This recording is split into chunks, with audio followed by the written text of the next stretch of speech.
It is time for us to begin our last study in this series, and we're delighted that all of you are with us. I appreciate your interest in the study of the Bible and in this particular study as well.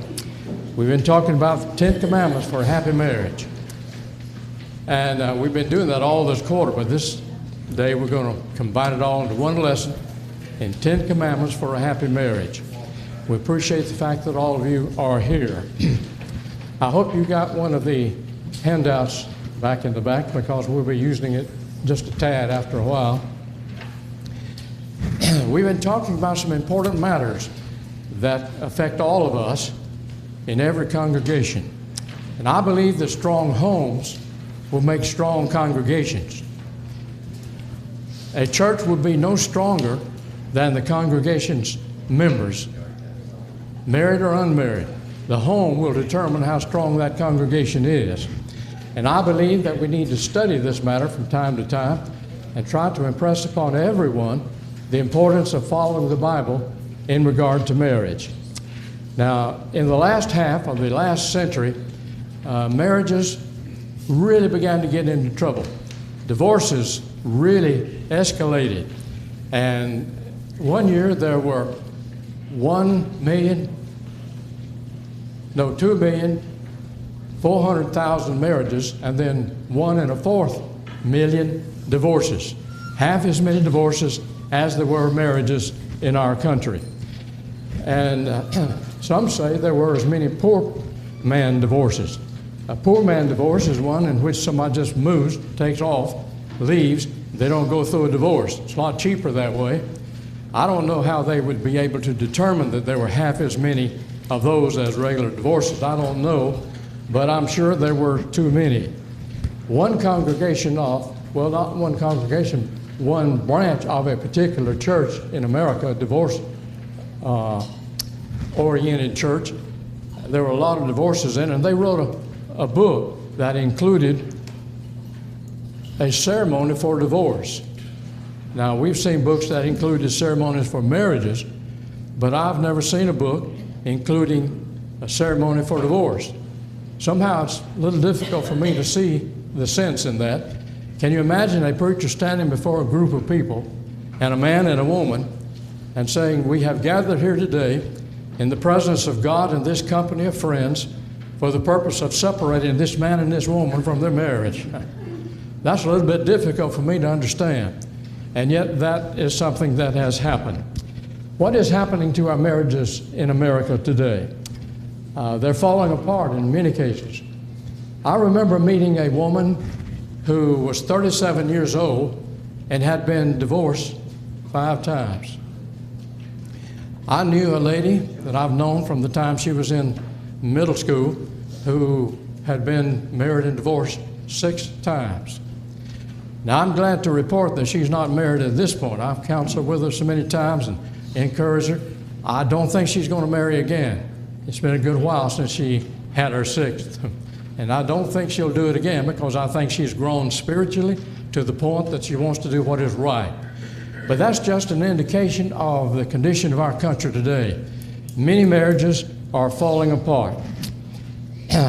Some people think because they're always up in the air harping on something, their marriages are made in heaven. But that's not necessarily true. And I read about a man who put an ad in the classified ads saying wife needed. And he got a number of letters in return saying, "You can have mine." Many people are breaking up their marriages today. I remember preaching in a meeting at Eastern Meadow some years ago. I'm not sure if our brethren over here were there at that time or not. It was a good while ago, and I was preaching along this line in one sermon. And then Don Brannon, who was one of the elders and a former schoolmate of mine when we were in school at Alabama Christian, came to me and told me a story. He said there was a man who had a new Corvette, and he thought he'd try to see how fast that thing would go. So he got out on the highway and really got up a high speed, and then he saw a blue light flashing behind him, and he thought he could outrun him, and he tried, but he found out he couldn't. And then he said, "You know, I could get in serious trouble trying to outrun a policeman. I better stop." So he pulled over and stopped, And the highway patrolman walked up to the car and said, "Now I'm tired. It's time for my shift to change, and I don't want to take any more time than I have to. If you'll give me an excuse for speeding that I've never heard before, I'll let you go and won't give you a ticket."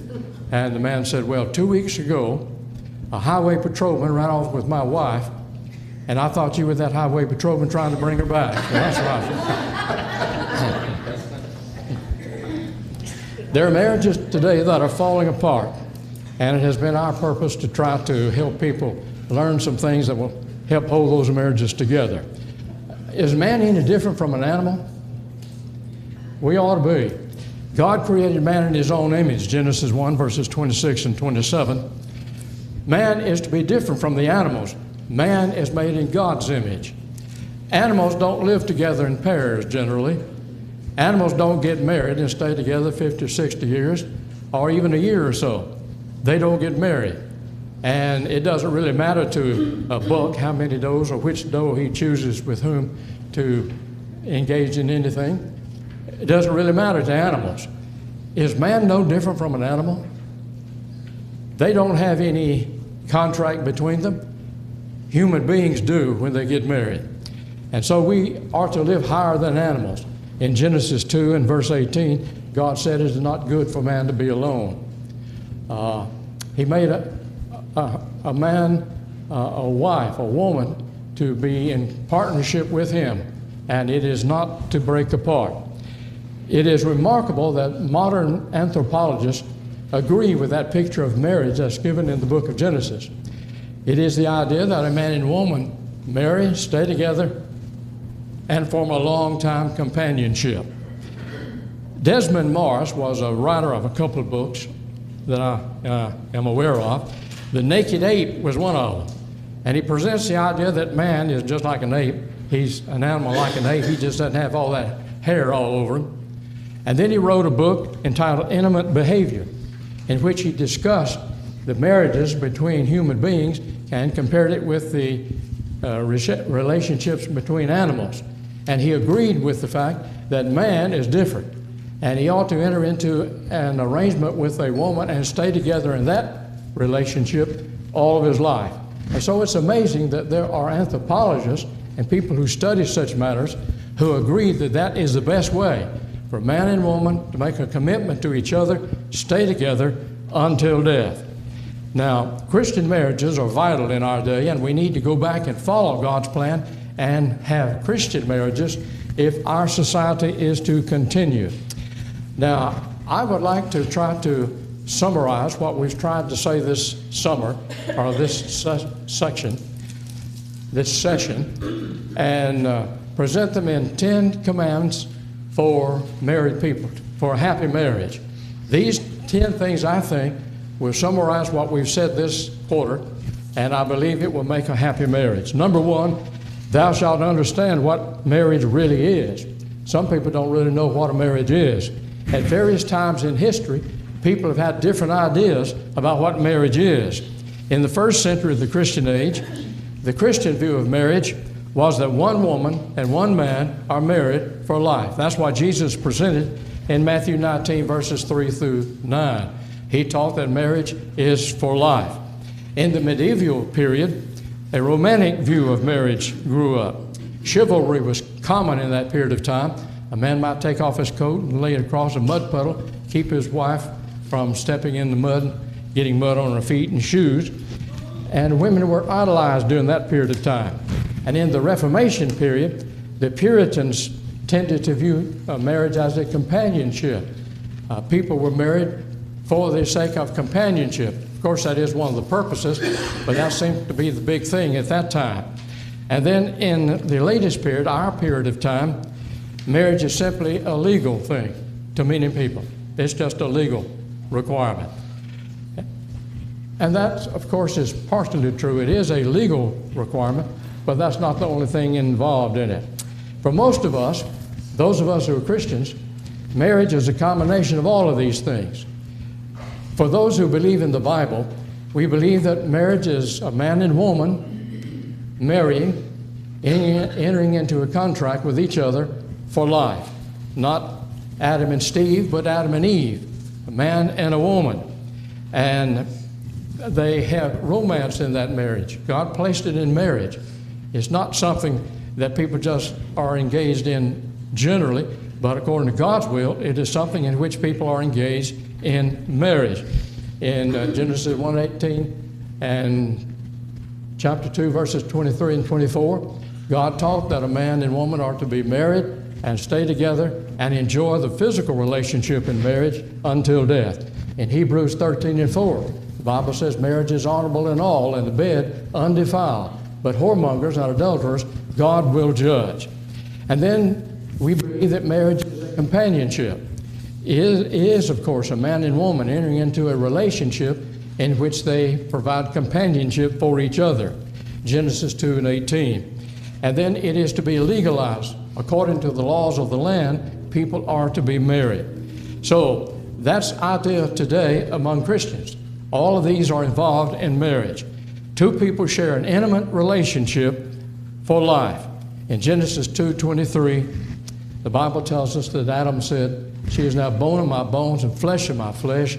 She should be called woman because she was taken out of man. Therefore shall a man leave his father and his mother, and should cleave unto his wife, and they shall be one flesh." So, first of all, thou shalt understand what marriage is. We need to understand that it is man and woman being joined together in a contract with man and woman and God. And then number two, thou shalt accept each other for what each is. Now, one of the things that draws people together is a thing we call personality. This personality is drawn to this one, and they get married.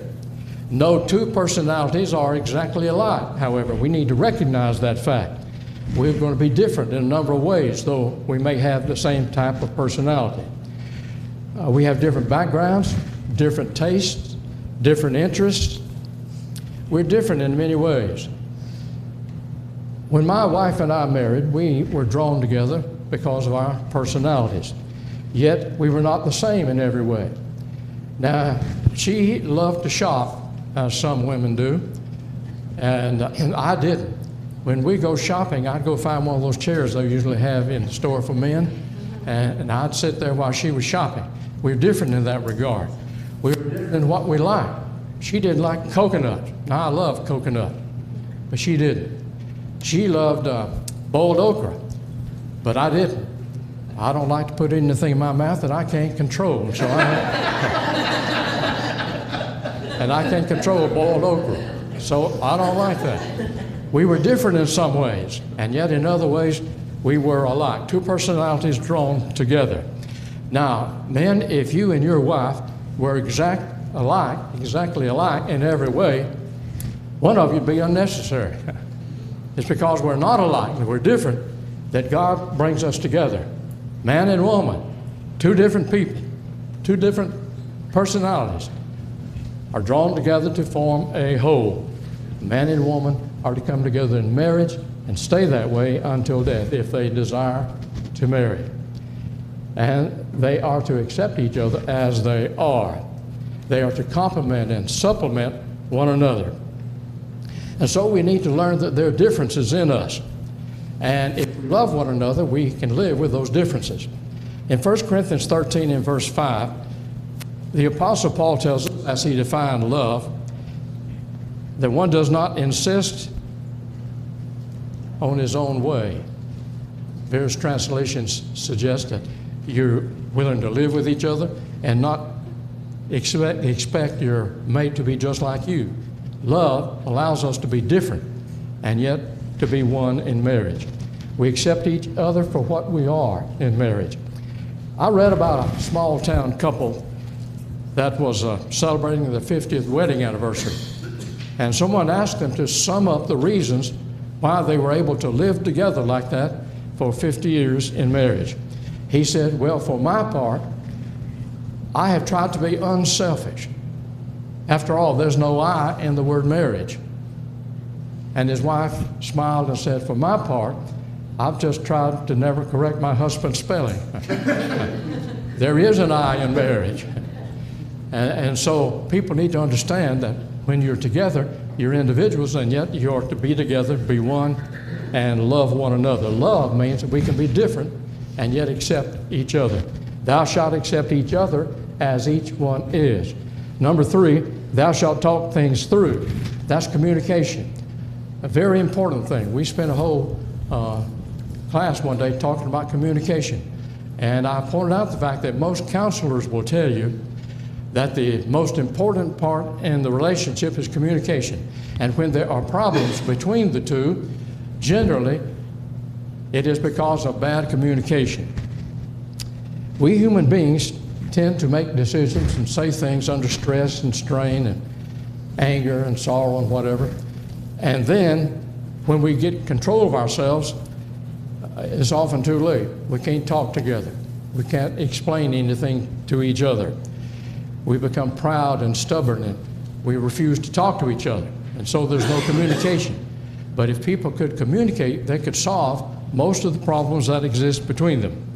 One writer insists that the no longer two but one ideal of Scripture means that we have no secrets from each other. We are one, and so we can't keep any secrets from each other. Now, you could not keep a secret from yourself, could you? There'd be no way. And if you're one with your mate, then that should mean that you can't keep any secrets from each other.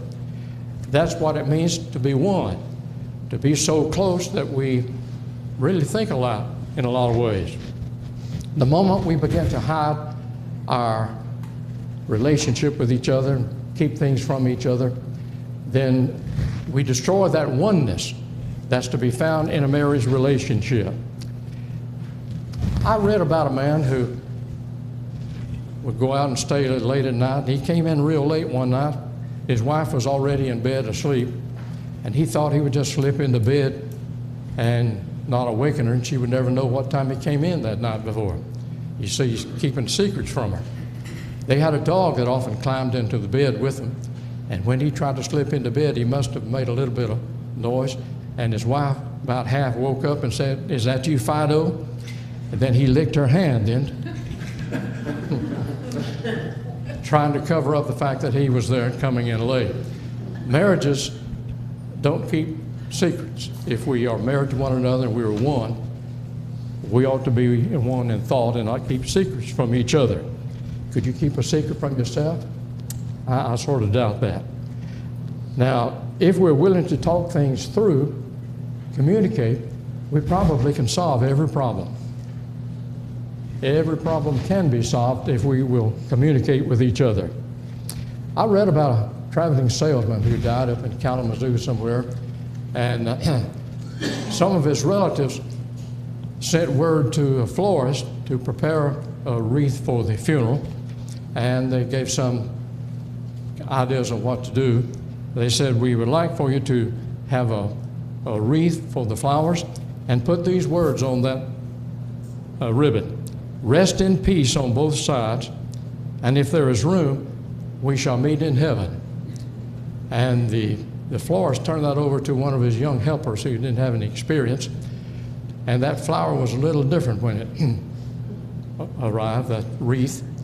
The ribbon was pretty wide, and it said, "Rest in peace on both sides, and if there is room, we shall meet in heaven." That'll catch on to you sometime tonight, maybe. But sometimes we don't make things clear, we don't communicate, and so we can't solve problems. But I think this is an important commandment. Thou shalt learn to communicate with each other, because most marriages that have problems fail in that area. And so we need to really be able to communicate. There are 3 things I'd like to suggest to help us communicate properly. Number 1, we need to have a loving heart. In Matthew 12:34, Jesus said, "For with the heart man speaks." He tells you what's in his heart. Out of the abundance of the heart, the mouth speaketh. And so if we have a loving heart, then love will come out in our words and in our actions. A loving heart. And then there must be a listening heart. When God selected Solomon to be the king of Israel, he asked, "What shall I give thee?"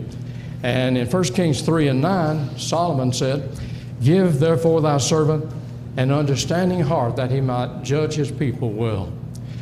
The New English Bible translates that in this way: a heart with skill to listen. I think that's pretty well what he's asking. Give me a heart that's willing to listen. We need to be able to listen to each other if we're going to communicate properly. And then number 3, there must be a spirit of gentleness. In Galatians 6:1, Paul said, "Brethren, if a man be overtaken in a fault, ye which are spiritual, restore such a one in a spirit of meekness, considering thyself, lest thou also be tempted." And some translations, instead of weakness, says gentleness. A spirit of gentleness needs to characterize us when we talk to our mates, and then we'll be able to communicate properly. A skill with will to listen, a loving heart, a listening heart, and a spirit of gentleness. In Proverbs 25, verse 11, Solomon said, "A word fitly spoken is like apples of gold in pictures of silver." Now, what is a word that's fitly spoken? It's a word that's spoken in the same way, a right way, and in love and gentleness. And then commandment number 4, thou shalt trust one another. I doubt that anything is more vital to a good marriage than the complete trust of each other. If you can't trust that person, you ought to learn that during courtship and don't marry that person. If you can't trust that person, you don't need to marry that person.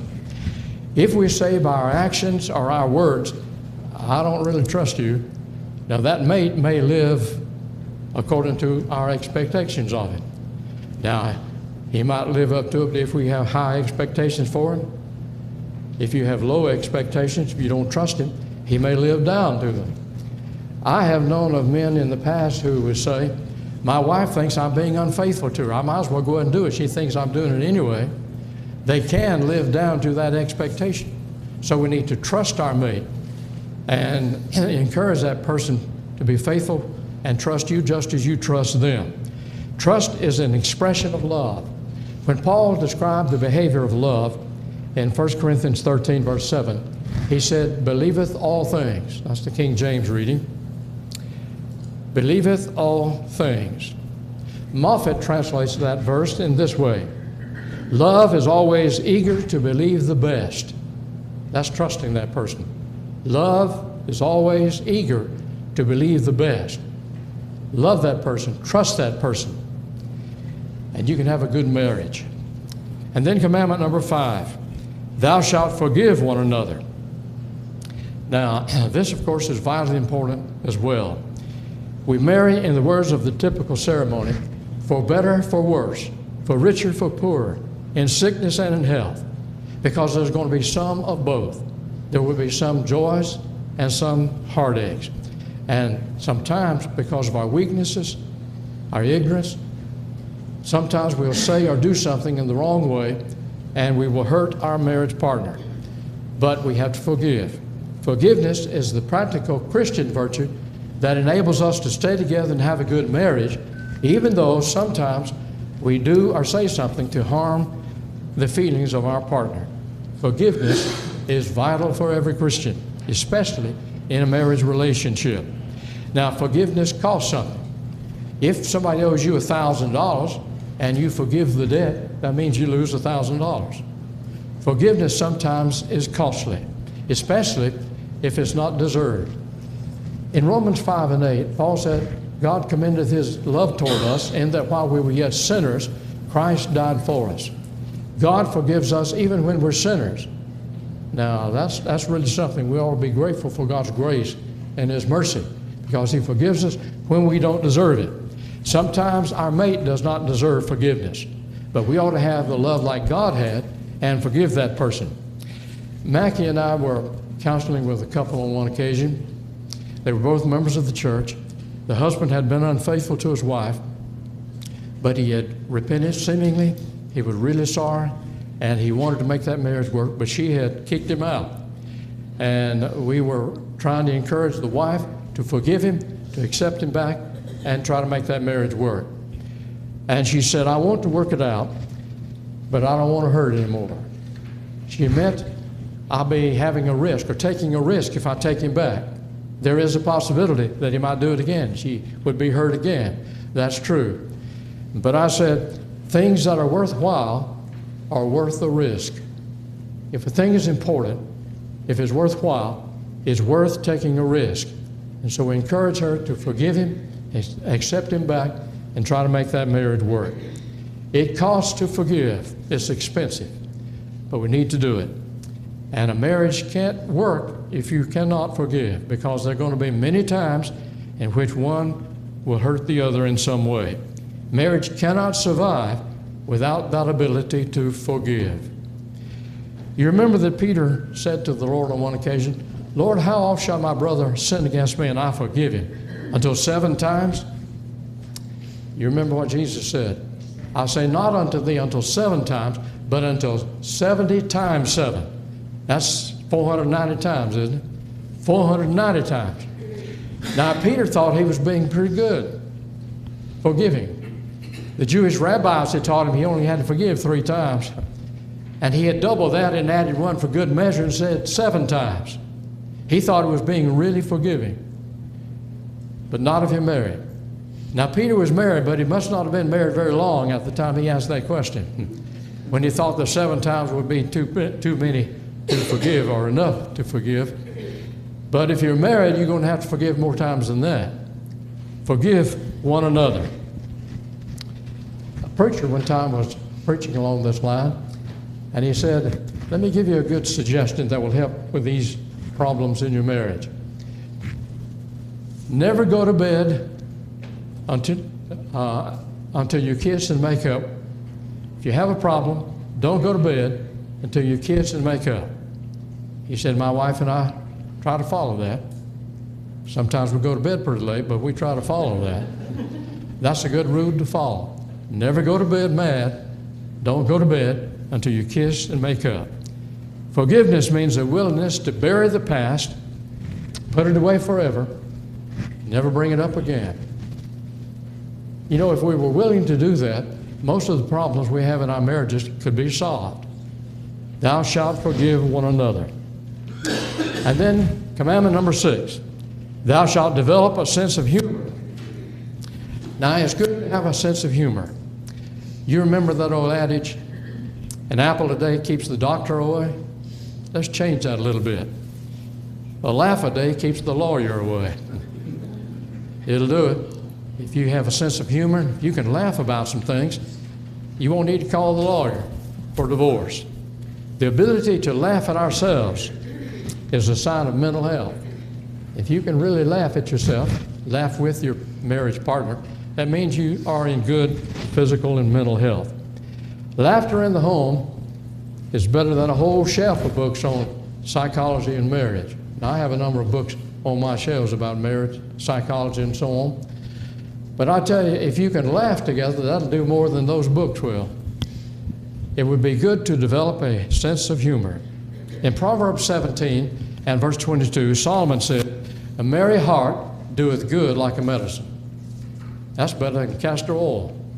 You know, a long time ago, your mamas and daddies would have castor oil. If something was wrong with you, if your toe hurt, they'd give you castor oil, you know. Solomon said, a merry heart doeth good like a medicine.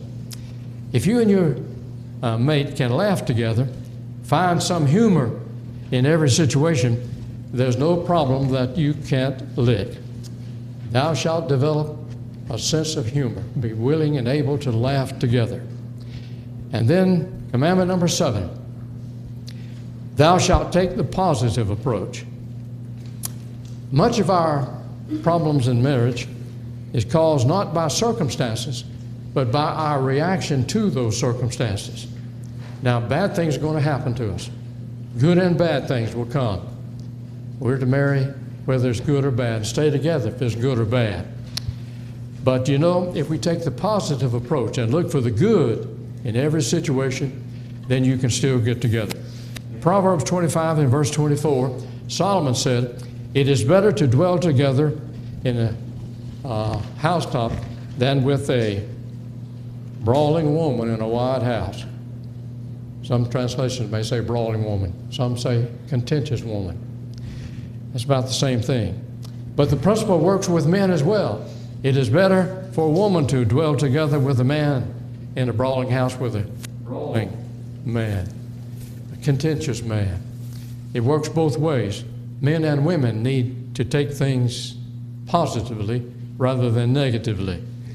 There was an old man who was explaining why he looked so healthy when he was 100 years old. Now, it's amazing to look at some men when they're that old. A couple of weeks ago, I was eating in the front porch, and old Brother Khan came in there. Some of you know him. He was a part of that group that formed that store down Highway 31, 231. Sykes and Khan, that's it. He was the Khan in that thing. He's an old man. He was in World War II in the Battle of the Bulge, and he is a Christian. Worships at County Line up there. I had met him before and talked with him, knew him. And he was sitting just a few feet from me the other day. I got him, went over and greeted Brother Khan and said, "How old are you now?" He said, "If I live until July of the something, I'll be 103. Think about that. 103 years old. And he doesn't look like he's 103. He looks more like some of us who are a little younger than that.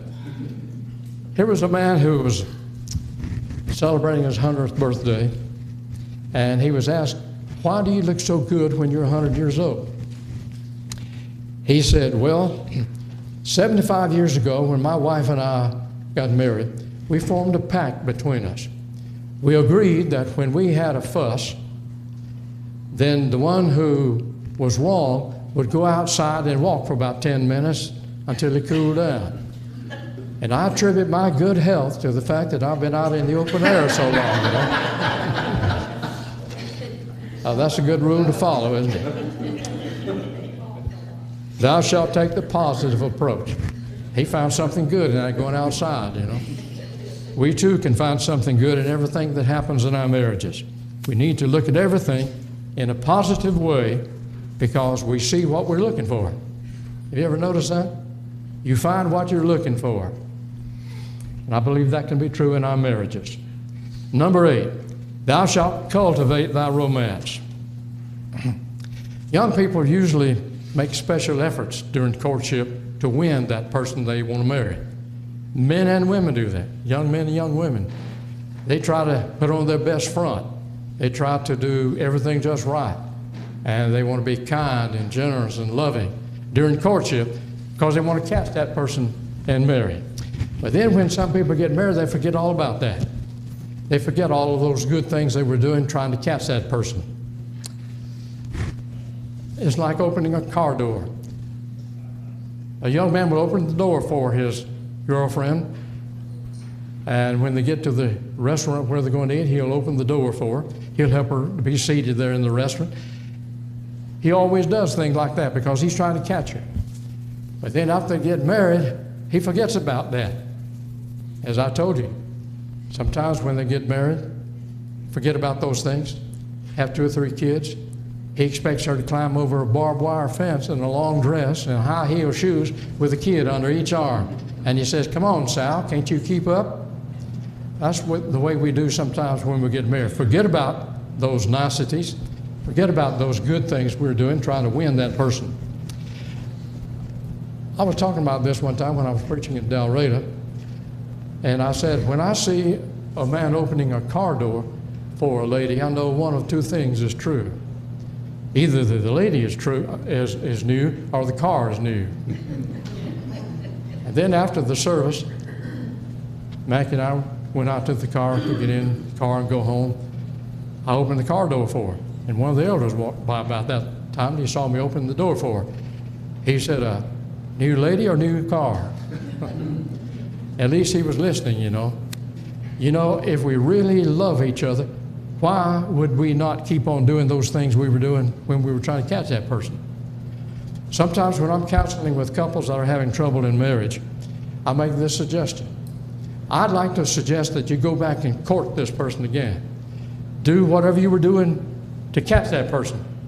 Keep on doing it after marriage, and you'll find that everything changes for the better.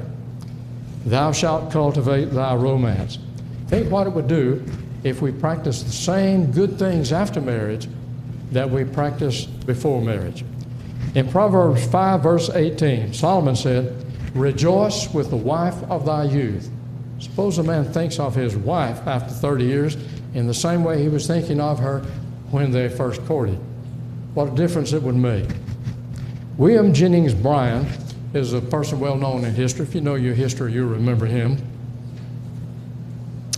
He was having a portrait painted of himself when he was an old man. And the artist said, why do you have your hair growing out over your ears?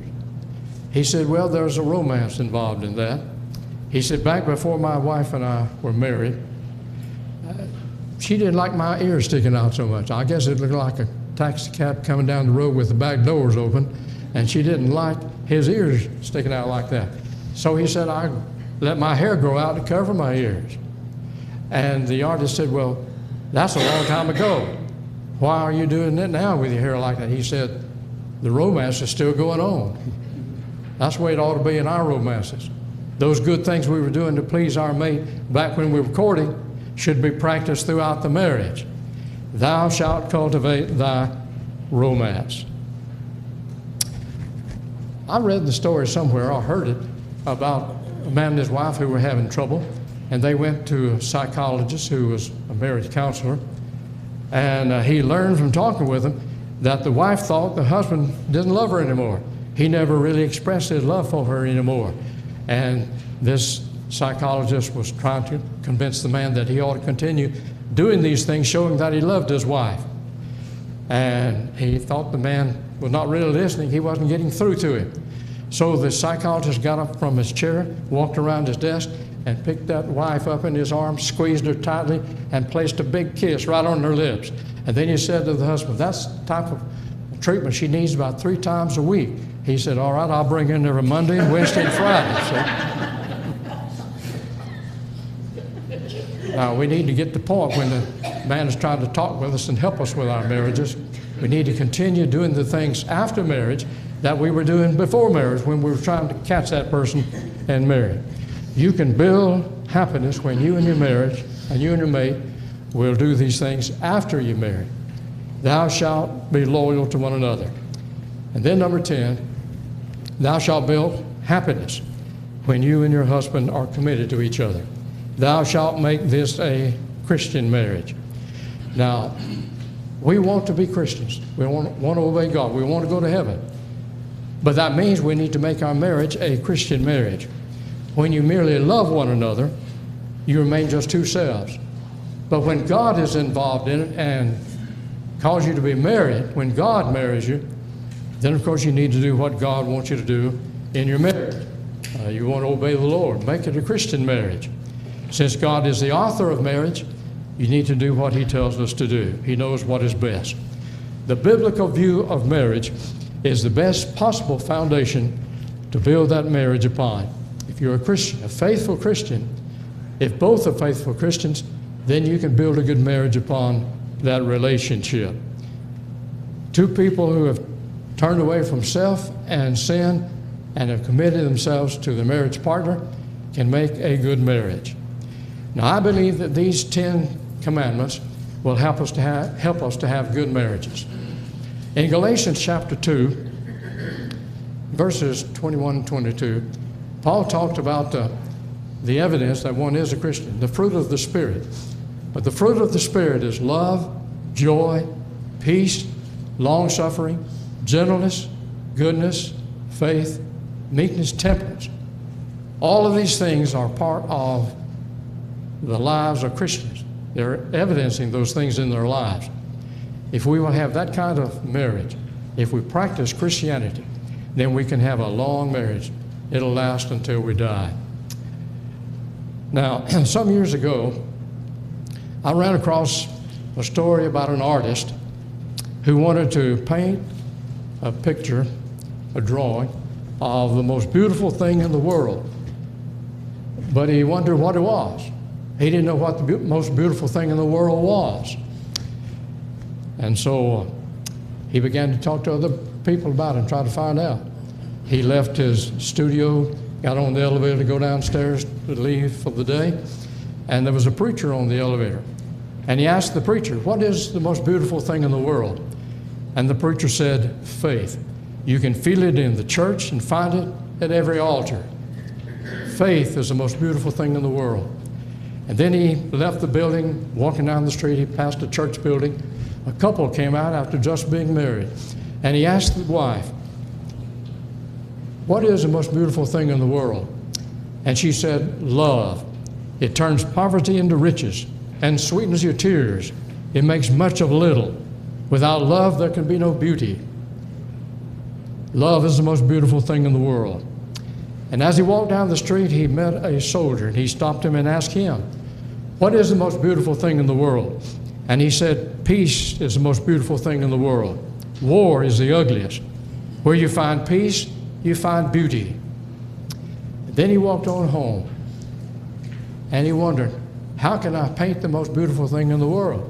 One says it's faith, another says it's love, another says it's beauty.